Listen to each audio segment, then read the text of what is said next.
안녕하십니까. 평양 와이파이에서 전하는 북녘의 최근 소식입니다. 지난달 21일 총진저선소에서 진수식 도중 균형을 잃고 넘어지는 사고가 발생했던 어천턴급 구축함의 진수식이 사고 발생 22일 만에 라진저선소에서 진행됐습니다.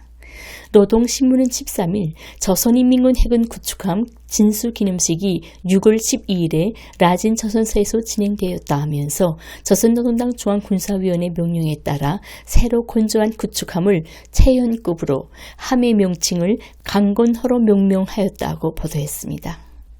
둘째 자제와 함께 구축함에 오른 김정은 국무위원장은 선상에 마련된 강건 기념상을 제막하면서 건국과 창군 위협에 바친 구푸름 젊음과 남진의 길에 떨치던 강용한 기계와 거기한 정신이 그대로 힘을 또미는 추진력이 되고 일당백 전투 정신의 영원한 자향이 되어 새세대 해병들이 승리의 항적만을 새기게 거모하고 공화국 해군의 무궁한 번영을 격려해 주기를 기원한다며 현어했습니다.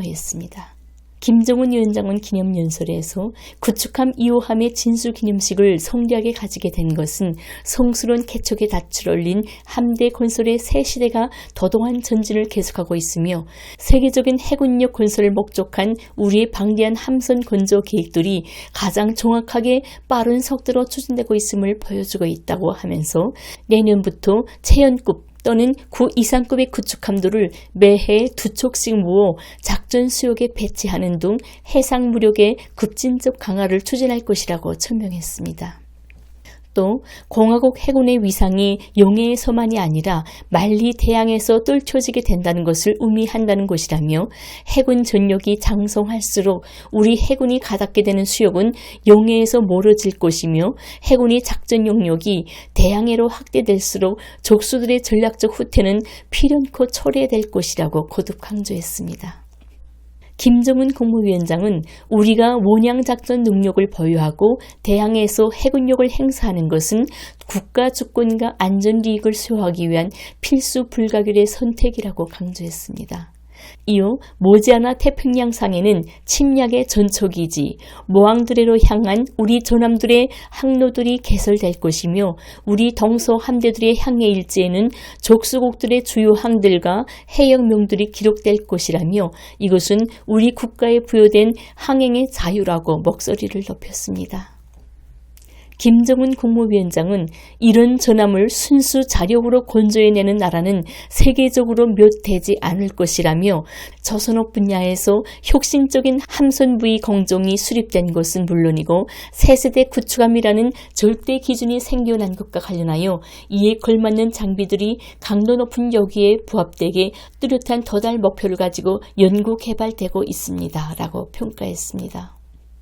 김정은 국무위원장은 기념식을 마치며 구축함 주요 지휘관들에게 기념 동전을 수여하고 구축함에서 복무하게 될 지휘관, 해병들과 강진호를 배경으로 기념사진을 찍었습니다. 다음 소식입니다. 노동신문은 14일 김정은 국무위원장이 6월 13일 중요 군수공업기업소를 현지 지도하였다며 김정은 동지는 프레스 직장, 선압 직장, 저립 직장을 비롯한 기업소의 여러 생산 현장들을 돌아보면서 2025년 상반년도 포탄 생산 실태와 능력 확장 및 현대화 정령을 구체적으로 요해하였다고 보도했습니다. 김 위원장은 먼저 해당 기업소가 국방공업을 세계적인 선진공업으로 비약시킬 때 대한 당중앙의 구상을 높이 받들고 전반적 생산 공정도를 합리적으로 재배치하여 현대화를 높은 수준에서 실현했다고 평가했습니다. 또 국방력 발전의 전망적 수요에 맞게 발전 지향적인 목표를 정해야 한다고 하면서 기업소의 새로운 과제를 제시했습니다.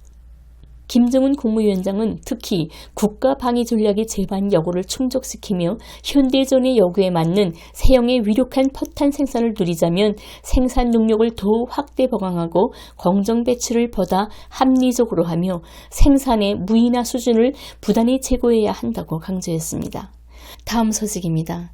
트럼프 미국 대통령이 지난 4일 19개국을 대상으로 미국 전면 입국 금지와 일부 입국 제한 조치를 시행하는 행정명령에 서명했습니다.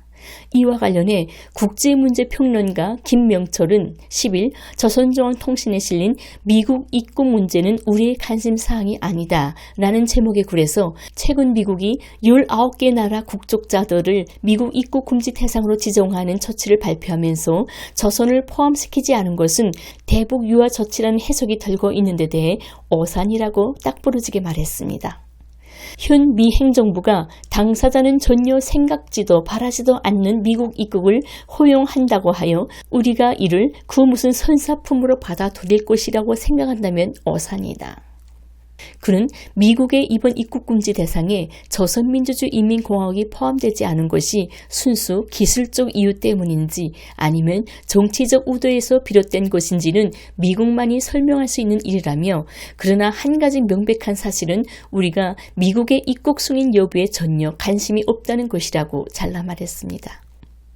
또 설사 현 미 행정부가 의도적으로 우리나라를 입국금지 대상국 명단에 넣지 않았다 하더라도 우리는 이에 흥미를 느끼지 않으며 반색할 이유도 없다고 하면서 조선민주주의인민공화국을 가장 적대시하는 나라, 타민족 멸시와 인종차별이 사회적 풍조로 거착되고 온갖 사회악이 범람하는 미국은 결코 우리 국민들의 여행 목적지로 환영받을 수 없다고 거듭 확인했습니다. 이후 미국이 밖에서 일방적으로 불법적인 규정을 만들어 놓고 거기에 우리나라를 놓거나 말거나 그것은 우리의 관심사가 아니며 조선민주주의인민공화국은 지난 시기와 마찬가지로 앞으로도 미국인의 우리나라 입국을 환영하지 않을 것이라고 본다고 덧붙였습니다. 그러면서 우리는 그 누구의 희망적 관측이나 주관적 해석에 근거하여 미국의 행동을 평가하지 않을 것이며 도하지도 덜하지도 않고 현실 그대로 그리고 자기의 자주적 판단에 우거하여 미국을 대할 것이라고 말했습니다. 다음 소식입니다. 김정은 국무위원장이 러시아 연방 창립을 기념하는 국경절인 러시아 날을 맞아 블라디미르 푸틴 대통령에게 축전을 보냈다고 노동신문이 12일 보도했습니다. 김 위원장은 축전에서 러시아 날은 정의와 자유, 자립과 단합을 가치관으로 하고 있는 러시아 국가의 전 역사적 행로에서 참으로 심오한 의미를 가지는 뜻깊은 명절이라며, 나는 국가의 주권과 안전리, 영토 완정을 수호하고 강력한 러시아를 건설하기 위한 기국 정부와 인민의 성업이 반드시 성취되리라는 굳은 확신을 표명한다라고 인사를 전했습니다. 이후 역사의 온갖 시련과 도전 속에서 맺어지고 검증된 절호 관계를 전면적 전성기회로 줄기차게 이어나가려는 것은 나와 우리 공화국 정부의 확고부동한 의지라며, 나와 조선민주주의인민공화국은 언제나 당신과 러시아 연방과 함께 있을 것이라고 거듭 강조했습니다. 한편 평양과 모스크바를 잇는 국제 직통철도를 오는 17일부터 운행을 개시한다는 러시아 철도청의 발표가 나온 가운데 13일 평양에서 첫 승객 20명이 이 열차에 탑승해 모스크바로 출발했습니다. 평양 주재 러시아 대사관은 14일 소셜 미디어 서비스를 통해 6월 13일 알렉산드로 마체고라 주부 러시아 대사가 평양에서 모스크바까지 가는 국제 직통열차의 첫 승객 20명을 평양역 플랫폼에서 배웅했다고 밝혔습니다. 평양역 플랫폼에서 동영상으로 이 소식을 전한 마체고라 대사는 5년 만에 이 노선의 열차 운행이 재개된 것을 매우 기쁘게 생각한다며, 국제 직통 철도의 재개는 겉보기에는 소박해 보이지만 양국 간 교류를 강화하는 데 중요한 진전이라고 평가했습니다. 또 이는 의심할 여지 없이 양국 협력의 기회를 확대하고 대표단 교류가 늘어나며 관광객 증가를 위한 전제 조건이 마련될 것이라고 말했습니다. 평양과 모스크바를 연결하는 1만 킬로가 넘는 이 철도 노선은 세계에서 가장 긴 직행 철도 노선으로 탑승 기간만 일주일 이상이 소요된다고 합니다. 평양과 하바롭스크를 이틀간 운행하는 별도의 노선도 곧 열릴 예정입니다. 마체고라 대사는 열차 승무원들에게 조선민주주의인민공화국 전역과 강활한 우리 조국 러시아를 누비며 즐거운 여행이 되기를 기원한다고 덧붙였습니다. 다음 소식입니다. 북이 동해안 관광지로 개발하고 있는 원산 갈마 해안 관광지구에 여행객을 맞을 수 있는 기차역을 완공해 11일 준공식을 진행했습니다.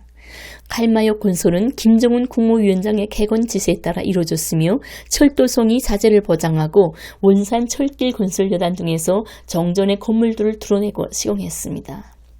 최근 알렉산드로 마체고라 북주재 러시아 대사는 러시아 일간지와의 인터뷰에서 현재 블라디보스토크와 원산 간 직행편과 칼마 해안 관광지구까지 14지 15시간 걸리는 해상 페리 운행 등 관광객 수송 계획을 수립하고 있으며 평양의 러시아 대사관 직원들이 첫 번째로 방문할 수 있다고 말했습니다.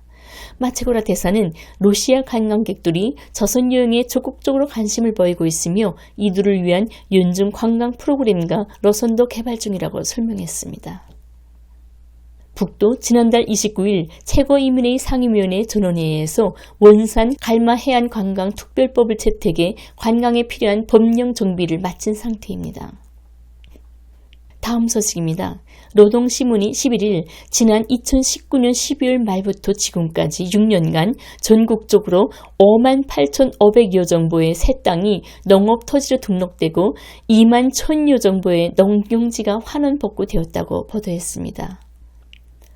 새로 농경지로 등록되거나 환원복구된 약 2억 4천만 평은 서울시 전체 면적 약 605평방킬로미터보다는 훨씬 넓은 규모입니다. 신문은 농업 생산을 획기적으로 누려 인민들의 생산 문제를 해결하는 것을 국가의 전망과 혁명의 전도와 관련되는 사활적인 문제로 내세운 당중앙은 더 많은 부침 땅을 찾아 알곡 재배 면적을 결정적으로 늘리기 위한 사업을 통이 크게 전개하였다고 하면서 지난 6년간 전 군족적인 새 땅 찾기 운동, 간석지 개간, 농경지 환원 복구가 진행되어 성과를 거두게 된 것이라고 구체적인 사례를 소개했습니다. 한편 노동신문은 12일 화학비료와 농약을 쓰지 않고 자력을 높이면서도 서치를 올릴 수 있는 유기농법 도입이 빠르게 추진되고 있다고 12일 보도했습니다.